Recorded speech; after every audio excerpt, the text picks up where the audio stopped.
Hello બાળ મિત્રો, આજે આપણે ધોરણ 8 હિન્દી એકમ કસોટી 21/12/2024 અને શનિવાર એ લેવાયેલી એકમ કસોટીનું આપણે સોલ્યુશન જોઈશું.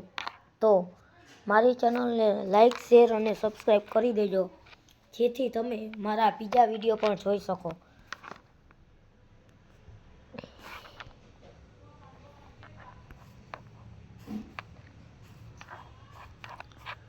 અને 100% સાચું પેપર છે. મારા ડિસ્ક્રિપ્શનમાં આ ચેનલની છે ને, આ ઇન્સ્ટાગ્રામની અને મારી ચેનલની લિંક પણ આપેલ છે, તો તેને પણ જોઈ લેજો.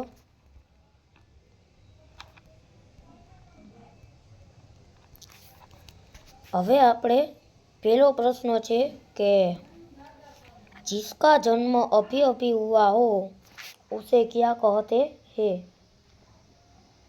જેનો જન્મ અત્યારે થયો હોય એટલે કે અભી એટલે કે અત્યારે જ થયો હોય તેને શું કહેવાય? નવજાત શિશુ. તેણે નવજાત शिशु कहवाय. राष्ट्र की प्रगति में सक्रिय योगदान कौन दे सकता है? तो एनो जवाब छे शिक्षित मनुष्य ही राष्ट्र की प्रगति में सक्रिय योगदान कर सकता है. પછી ત્રીજો પ્રશ્ન છે मनुष्य की प्रथम पाठशाला कौन है? मनुष्य की प्रथम पाठशाला उसका परिवार होता है. હવે ચોથો પ્રશ્ન છે सर्वांगीण विकास के लिए पाठशाला में किस प्रकार का प्रशिक्षण दिया जाता है? सर्वांगीण विकास के लिए विद्यालय में पुस्तकीय ज्ञान के अलावा उसे नृत्य, संगीत एवं खेलकूद आदि का भी प्रशिक्षण दिया जाता है. देश का नाम स्वर्णाक्षरों में लिखवाने हेतु क्या करना चाहिए? देश का नाम स्वर्ण अक्षरों में लिखवाने के लिए शिक्षा, विज्ञान, खेल और सामाजिक सुधार के क्षेत्रों में उत्कृष्टता हासिल करनी होगी. साथ ही ईमानदारी और मेहनत से राष्ट्र निर्माण में योगदान देना होगा. હવે બીજા પ્રશ્નોનો આપણે પાંચમો વિભાગ જોઈશું. એમાં પ્રશ્ન છે, એમાં પહેલો પ્રશ્ન कच्छ यात्रा कहाँ पूर्ण होती है? कच्छ यात्रा सूरजबारी से पूर्ण होती है. હવે બીજો પ્રશ્ન कच्छ की शहर इकाई के लेखक का नाम लिखिए. कच्छ की शहर इकाई के लेखक का नाम हरेश ढोलकिया है.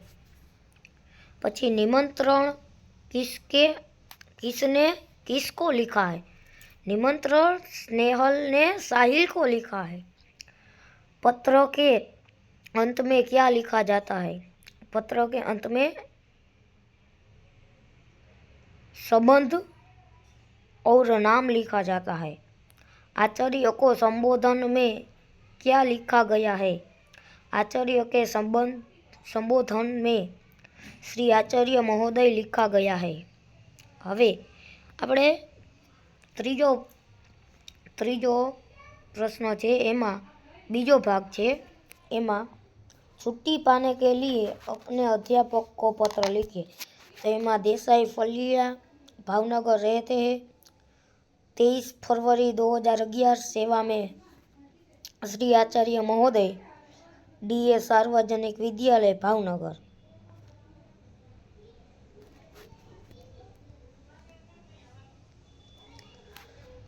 હવે તેને પત્ર લખવાનો. એમાં આદરણીય ગુરુદેવ, सविनय निवेदन है कि मेरी बहन शादी आगामी 27 तारीख निश्चित की गई है। मैं इसका इकलौता भाई हूँ।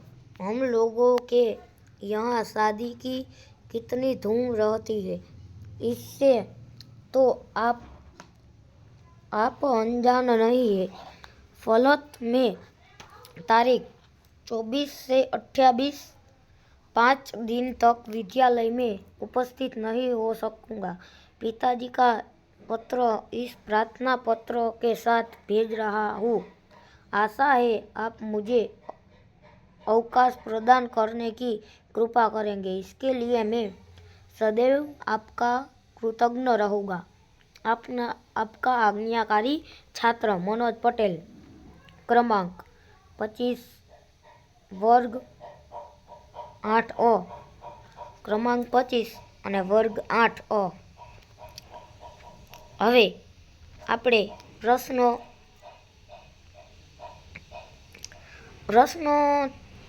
કેટલામાં પહોંચ્યા હતા? હા મિત્રો, કેટલામાં પહોંચ્યા હતા બોલો આપણે? ચોથો. તો ચોથા પ્રશ્નમાં આપણે સોરી ભૂલાઈ ગઈ. આ ચોથો કેવી મજાક થઈ ને એમ. હાલો પાછા ભણવામાં ધ્યાન દઈ। પરિચ્છેદ કા હિન્દી में अनुवाद कीजिए। ફકરો આપ્યો છે તેનો હિન્દીમાં અનુવાદ કરવાનું છે। તો પેલો આપણે ચોથો વિભાગનો ફકરો લીધો છે, તો એમાં અત્યારે જોઈશું। અત્યારે ચોમાસું ચાલે છે। આકાશે વાદળા વારંવાર ચડી આવે છે। કોઈ વાર ગાજવીજ સાથે તો કોઈ વાર ગજના વિના। મેઘના જળ પૃથ્વી પર ઉતરે છે। ધરતી માતા આંખ અંગે લીલી સાડી ધરવા લાગ્યા છે। પક્ષી ગાન તથા દેડકા અને તમરાના તીણા સ્વરોથી મેઘનું સ્વાગત દિવસ રાત થઈ રહ્યું છે। હલો મિત્રો, આ લખી લેજો। હવે આપણે પાંચમો પ્રશ્ન, છેલ્લો પ્રશ્ન પહોંચ્યા છીએ। તો એમાં